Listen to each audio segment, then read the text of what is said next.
எல்லாருக்கும் வணக்கம்ப்பா.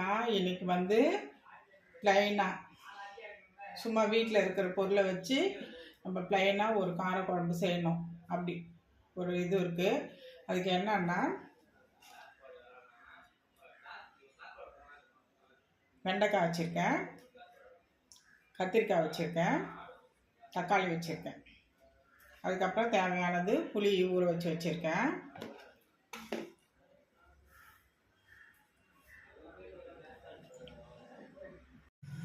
எல்லாருக்கும் வணக்கம்ப்பா. இன்னைக்கு வந்து ப்ளைனாக ஒரு காரக்குழம்பு வைக்க போகிறேன். அதுக்கு தேவையான பொருள் என்னென்ன சொல்கிறேன். இது வந்து வெண்டைக்காய் வச்சுருக்கேன், கத்திரிக்காய் வச்சுருக்கேன், தக்காளி வச்சுருக்கேன். இது வெண்டைக்காயும் கத்திரிக்காயும் போட்டு நம்ம காரக்குழம்பு செய்ய போகிறோம். அவ்வளோதான், அது வச்சுருக்கேன். இப்போ தேவையானது புளி ஊற வச்சு வச்சுருக்கேன். புளி இருக்குது, ஒரு 50 கிராம் புளி தான் போட்டிருக்கேன். 4 தக்காளி இருக்குது, ஒரு 50 கிராம் புளி போட்டிருக்கேன். இப்போ ஒரு 3 வெங்காயம் வச்சுருக்கேன், அது கட் பண்ணி போட்டுக்கலாம்.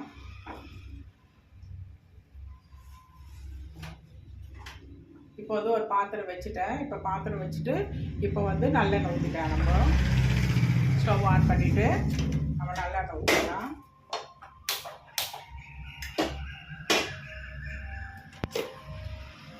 இது கூட வந்து இப்போ வந்து காலிஃப்ளவர் வறுவல் பண்ண போகிறேன். அது காலிஃப்ளவர் என்னன்னா, இது காலிஃப்ளவர் சுடு தண்ணியில் போட்டு வாஷ் பண்ணி க்ளீன் பண்ணி எல்லாத்தையும் ரெடி பண்ணி வச்சுருக்கேன். அது இப்போ அதுக்கு தேவையான பொருள், அது வந்து வறுக்க போகிறேன். இது வந்து கார்ன்ஃப்ளவர் மாவு, இது அரிசி மாவு, இது வந்து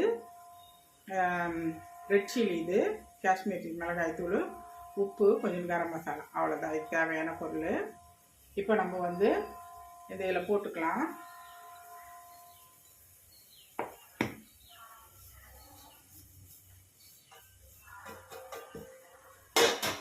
நம்ம வந்து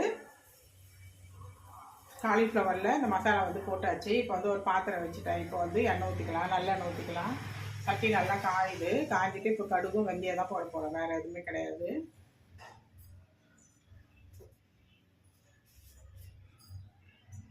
நல்லா சட்டி காஞ்சிச்சுப்பா. இப்போது நம்ம எண்ணெய் ஊற்றிக்கலாம்.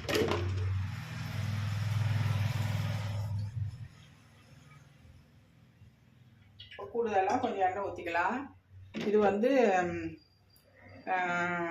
அம்மாலாம் செய்வாங்க. இது பாட்டிகள் செய்கிற குழம்பு. இது சும்மா அவங்க சிம்பிளாக செஞ்சாலும் நல்லா சூப்பராக டேஸ்ட்டு நல்லாயிருக்கும். பாட்டி செய்கிற குழம்பு தான் நான் செய்கிறேன். பாட்டிகள் செய்கிற காரக்குழம்பு. அது வீட்டில் இருக்கிற பொருளை வச்சே தான் நம்ம செய்ய போகிறோம். இப்போ எண்ணெயை ஊற்றிட்டேன். ஊற்றிட்டு கடுகு ஒரு 1/2 ஸ்பூன் போட்டுக்கலாம். இது நல்லா பொரிஞ்ச உடனே வெந்தயம் போட்டுக்கலாம்.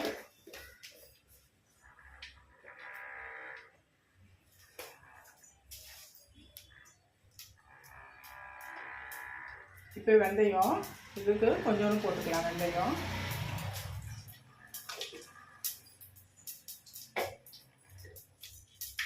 இப்போ சிம்மில் தான் வச்சுருக்கேன் நான். இப்போ வந்து நம்ம வெங்காயம் கட் பண்ணிக்கலாம்.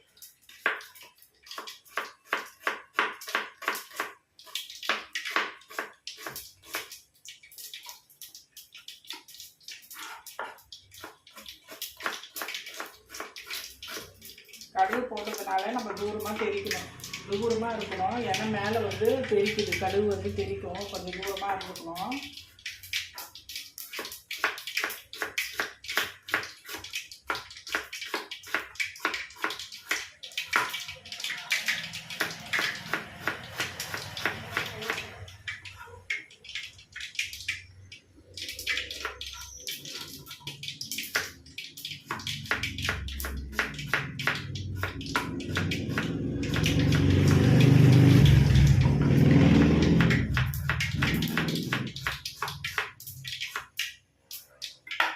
நல்லா பொரிஞ்சிச்சுப்பா.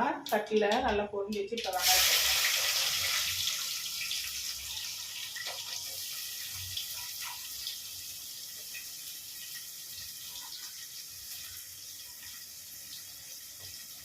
இப்போ வெங்காயம் நல்லா வதங்கணும். நல்லா வதங்கிட்டோம்னா நம்ம தக்காளி கட் பண்ணிக்கலாம்.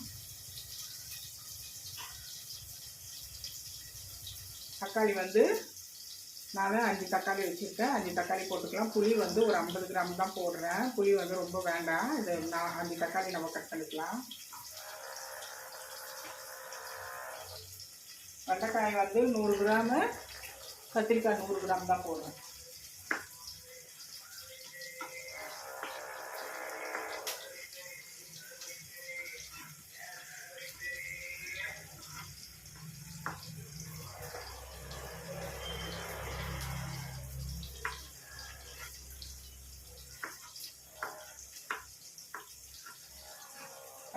பையன் எனக்கு வீடியோ எடுப்பான். பையன் காலேஜுக்கு போயிட்டான். அதனால் நானே எடுத்து நானே செஞ்சிட்ருக்கேன்.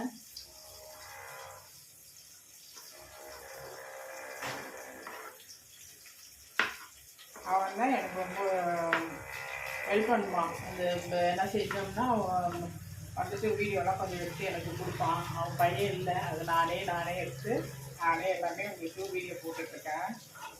என்னால் முடிஞ்சது எனக்கு எவ்வளோ தெரியும் அவளை அந்த மாதிரி நானும் செஞ்சு உங்களுக்கு வீடியோ போடுறேன்.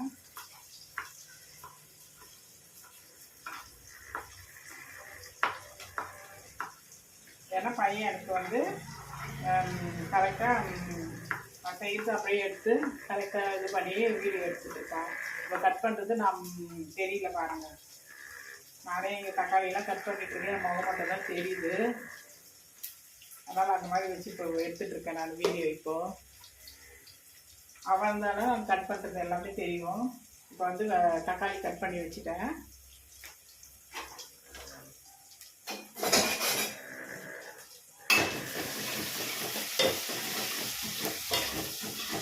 வெங்காயம் நல்லா வதங்கி நல்லா வருது. இப்போ நம்ம வந்து நல்ல வெங்காயம் வதங்குது. இப்போ வந்து தக்காளி போட்டுக்கலாம். தக்காளி கட் பண்ணி வச்சுக்கிட்ட தக்காளி போட்டுக்கலாம்.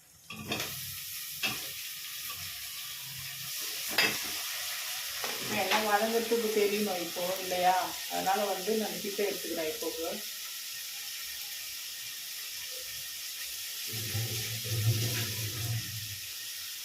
இப்போ இது கூடயே நம்ம உப்பு கொஞ்சம் போட்டுக்கலாம். ஏன்னா தக்காளி போட்டுருக்கனால உப்பு போட்டோம்னா அது வந்து சீக்கிரம் வந்து நல்லா கரைஞ்சி நல்லா டக்குன்னு வந்துடும்.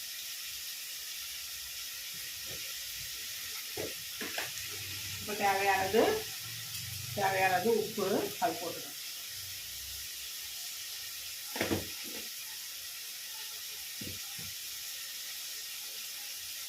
இப்போ புளி இருக்குது. புளி ஒரு 50 கிராம் தான், அதை கரைச்சி அதை எடுத்துக்கிறேன்.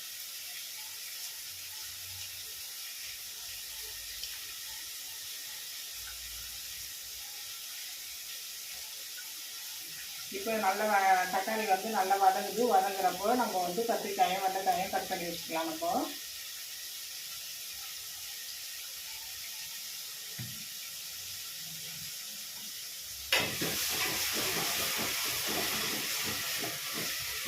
நல்லா உப்பு போட்டோம்னா நல்லா சீக்கிரமாக நல்லா கரைஞ்சி வருது.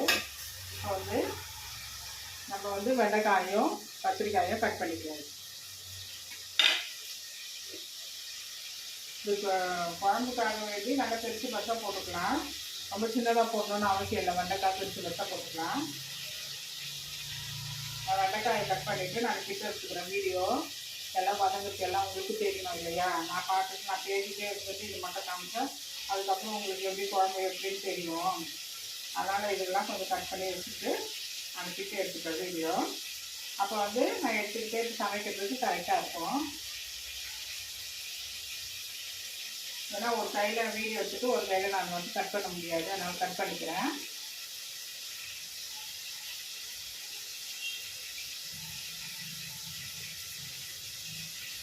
இது நல்ல வயசானவங்க செய்வாங்க. நம்மளுடைய அம்மா அவங்க தான் இந்த மாதிரி தான் செய்வாங்க.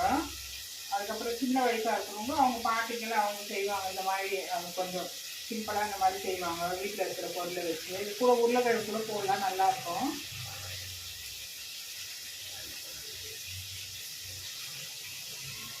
காலிஃப்ளவர் வறுவலில் நான் அந்த மசாலா சொல்லிட்டேன்.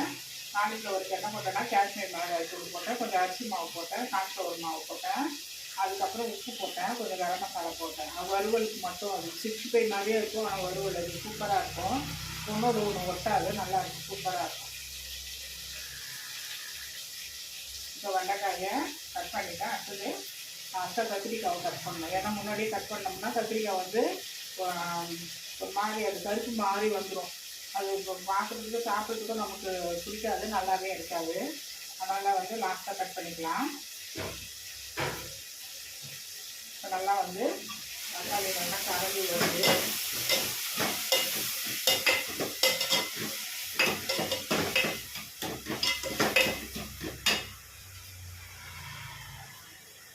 இப்போ கத்திரிக்காயை நான் வந்து இப்படி கட் பண்ணுறேன். இங்கே பாருங்க, இப்படி போட்டால் தான் ஒரு காரக்குழம்புக்கு நம்ம சாப்பிட்றதுக்கு நல்ல ஒரு அட்ராக்ஷனாக இருக்கணும். இந்த பக்கம் விட்டுட்டு இந்த பக்கம் கட் பண்ணி போடுறேன். இப்படி தான் போடணும். காரக்குழம்புக்கு இருக்குது இல்லையா, காம்பு இருக்குது இல்லையா, காம்பை கட் பண்ணிடணும். காம்பு கட் பண்ணிவிட்டு இந்த வாட்டத்தில் இப்படி கட் பண்ணணும்.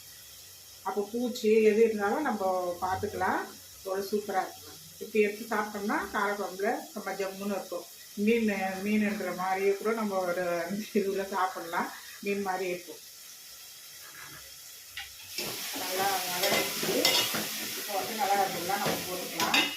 நான் வந்து கடகடன்னு கத்திரிக்காய் கட் பண்ணிவிட்டு கிட்ட எடுத்துக்கிறேன் வீடியோ. நான் இங்கே பாருங்கள், இப்படி தான் நீல வாக்கில் கட் பண்ணணும். இன்னொரு தடவை சொல்லி கொடுக்குறேன். காம்பு இருக்குது, காம்பு இப்படி விட்டுருங்க. இந்த வாக்கில் இப்படி கட் பண்ணிக்கோங்க. அப்புறம் சூப்பராக இப்படி எடுத்து சாப்பிட்றதுக்கு நல்லாயிருக்கும். இப்படி எடுத்து சாப்பிட்றதுக்கு நல்லாயிருக்கும்.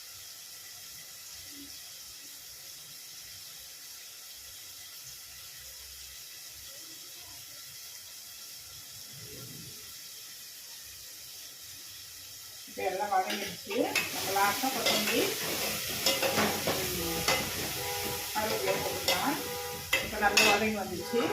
நான் வந்து கிட்ட எடுத்துக்கிறேன், வீடியோ கிட்ட எடுத்துக்கிறேன். இப்போ நல்லா வதங்கி நல்லா வந்துடுச்சு பாருங்கள்.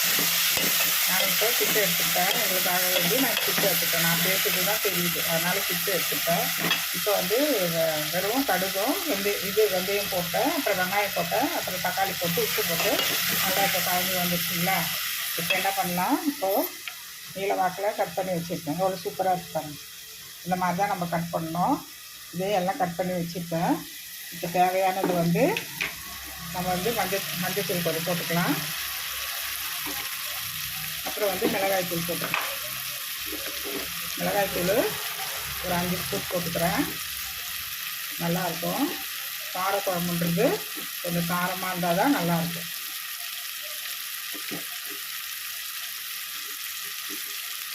அவ்வளோதான் போட்டாச்சு. இப்போ இது வந்து நல்லா வதங்கட்டும். இப்போ நல்லா வதங்குது.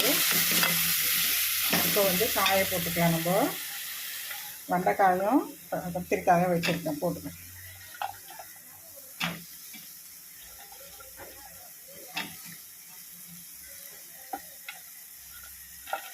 அது ரெண்டும் கட் பண்ணல. இது பேசிட்டு இது கட் பண்ணாத விட்டுட்டேன் நான். இப்போ கட் பண்ணாத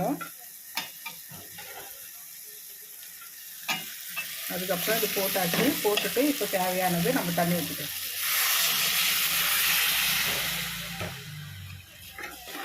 இப்போது நல்லா ஒரு 5 நிமிஷம் நல்லா வேகணும். வெந்துட்டோம்னா தான் நம்ம லாஸ்ட்டாக வந்து புளி ஊற்ற போகிறோம். ஒன்றும் இல்லை, சிம்பிளானது குழம்பு, அவ்வளோதான்.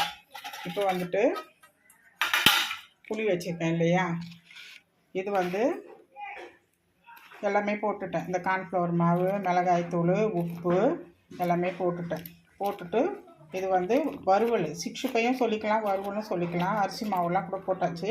இப்போ வந்து புளி தண்ணியே என்ன பண்ணிக்கலாம், கொஞ்சம் ஊற்றிக்கலாம். டேஸ்ட்டு நல்லாயிருக்கும். ஒரு புளிப்பு காரம் எல்லாம் சேர்ந்து நல்லாயிருக்கும். கொஞ்சம் கரம் மசாலா போட்டுட்டேன். இப்போ எல்லாம் இது மேஷ் ஆகட்டும். இது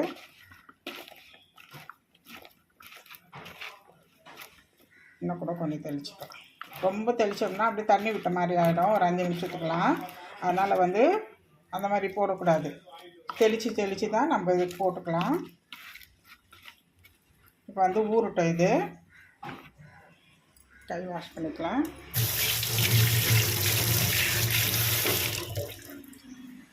இப்போ ஒரு 5 நிமிஷம் இது நல்லா கொதித்து நல்லா வரட்டும். அதுக்கப்புறம் இப்போது குழம்பு நல்லா காயெல்லாம் ஒரு அரை வேக்காடுக்கு நல்லா வெந்துடுச்சு. இப்போ வந்து நம்ம வந்து கொத்தமல்லி கருவேப்பிலையும் வச்சுருக்கோம். இப்போ போட்டுக்கலாம். அதை போட்டுட்டு இப்போ புளி தண்ணி வச்சுருக்கோம். புளி தண்ணியை ஊற்றிக்கலாம். அது உங்களுக்கு எவ்வளோ தண்ணி வேணும், எவ்வளோ குழம்பு எப்படியோ அதுக்கேற்ற மாதிரி ஊற்றிக்கங்க. அவ்வளோதான். இது வந்து பாரம்பரியமாக செய்வாங்க காரக்குழம்பு. இந்த கிராமப்புறத்துலேயும் அப்படி தான் செய்வாங்க. நம்ம பாட்டி அம்மாவுக்கு என்னுடைய அம்மாலாம் இப்படி தான் செய்வாங்க. என்னுடைய அம்மா வந்து வீட்டில் இருக்கிற அந்த உருளைக்கிழங்கு கத்திரிக்காய் எது இருக்கோ அதை வச்சு சிம்பிளாக ஒரு காரக்குழம்பு செஞ்சுருவாங்க. அதுக்கு எதனா பீன்ஸு கேரட்டு பொரியலோ ஒரு கோஸ் பொரியலோ ஒரு அப்பளமோ எது இருக்கோ அது மாதிரி வச்சு சாப்பிட்டுக்கலாம். இதுக்கு வந்து இந்த காரக்குழம்புக்கு சாப்பிட்றதுக்கு ரொம்ப ஹைலைட் வந்து கருவாடு வறுவல் தான் செம்மையாக இருக்கும், சூப்பராக இருக்கும். அது கருவாடு இருந்தால் கூட நீங்கள் கருவாடு வறுத்துக்கலாம், இன்னும் நல்லாயிருக்கும். இப்போ வந்து குழம்பு நல்லா கொதிச்சு நல்லா ஒரு 10 நிமிஷத்துக்கு வந்துச்சுன்னா நம்ம ஆஃப் பண்ணிக்கலாம். இது பாட்டி அம்மாலாம் செய்கிறது ஒரு சீக்ரெட்டானது ஒன்று சொல்லுவாங்க. அது வந்து காமிக்க மாட்டாங்க நிறைய பேர். கொஞ்சோண்டு வெல்லம் இருந்ததுன்னா வீட்டில் கொஞ்சம் வெல்லம் போடுவாங்க. நான் நாட்டு சக்கரை கொஞ்சம் போட்டுவேன். டேஸ்ட் வந்து சூப்பராக இருக்கும். காரக்குழம்புக்கு எப்போவுமே நம்ம இந்த மாதிரி செஞ்சோம்னா சூப்பராக இருக்கும். நம்ம அம்மாக்கள்லாம் அப்படி தான் செய்வாங்க. என்னுடைய அம்மாலாம் அப்படி தான் செய்வாங்க. எல்லா அம்மாக்களும் அப்படி தான் செய்வாங்க. நல்லாயிருக்கும். அது குழம்பு சிம்பிளாக இருந்தாலும் சூப்பராக இருக்கும். இப்போ நல்லா குழம்பு கொதிக்கும். அதுக்கப்புறம் நம்ம ஆஃப் பண்ணிக்கலாம். காரக்குழம்பு ரெடி. காரக்குழம்பு இப்போது சிம்மில் வச்சுட்ருக்கேன். ஒரு 5 நிமிஷம் 10 நிமிஷம் ஆகிடுச்சு. ஒரு 5 நிமிஷம் சிம்மில் வச்சுட்டு ஆஃப் பண்ண போகிறேன். இப்போ அவ்வளோதான். ஒன்றும் இல்லை, வெண்டைக்காயும் கத்திரிக்காயும் போட்டு காரக்குழம்பு செஞ்சேன். நீங்கள் வீட்டில் இது செஞ்சு பார்த்துட்டு மறக்காமல் அதை சப்ஸ்கிரைப் பண்ணுங்கள். எனக்கு இந்த குழம்பு பாருங்கள், சூப்பராக இருக்கும், நல்லாயிருக்கும். சும்மா ஒரு அப்பளமோ ஒரு கோஸ் பொரியலோ ஒரு உருளைக்கிழங்கு வறுவலோ ஒரு கருவாடு வறுவலோ மீன் எது இருக்கோ அதை வச்சு சாப்பிட்டுக்கலாம். சூப்பராக இருக்கும். இன்றைக்கி வச்சுட்டு இன்னும் நாளைக்கு சாப்பிட்டோம்னா இந்த கத்திரிக்காயெல்லாம் சாரம் புளிப்பு எல்லாமே நல்லா ஊறி நல்லா டேஸ்ட் நல்லா சூப்பராக நல்லா அருமையாக இருக்கும். இது வந்து பாரம்பரியமாக அம்மாக்கள் செய்கிற குழம்பு. இது நான் செஞ்ச எங்கள் அம்மா இப்படி தான் செய்வாங்க. வீட்டில் இருக்கிற காயை போட்டு அது வச்சு சிம்பிளாக ஒரு காரக்குழம்பு வைப்போம்னு சொல்லிட்டு வைப்பாங்க. அவ்வளோ பிரமாதமாக இருக்கும். இந்த குழம்பு தான் செஞ்சுருக்கேன் பாருங்கள்.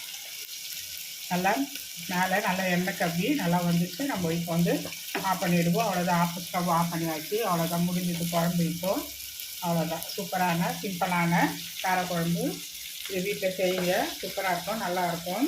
அவ்வளோதாங்க. தேங்க்யூ, பாய்.